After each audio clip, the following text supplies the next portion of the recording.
यदि हजुरहरूको ट्र्याप्स राम्रोसँग डेभलप भइरहेको छैन भने नयाँ भेरिएन्ट ट्राई गर्न सक्नुहुन्छ।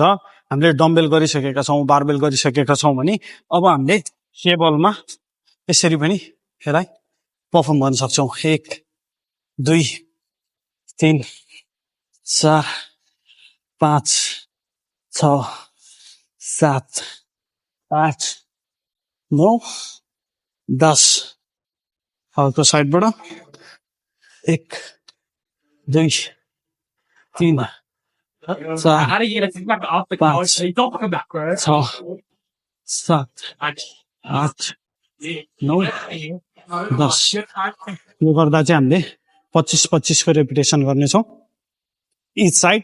र तपाईँ यदि डम्बलले कम्फर्टेबल हुनुहुन्छ भने डम्बेल गर्न सक्नुहुन्छ, बारबेलले कम्फर्टेबल हुन्छ भने बारबेलले गर्न सक्नुहुन्छ र यो चाहिँ भेरिएन्टमा एउटा एक्स्ट्रा एड गर्न पनि सकिन्छ।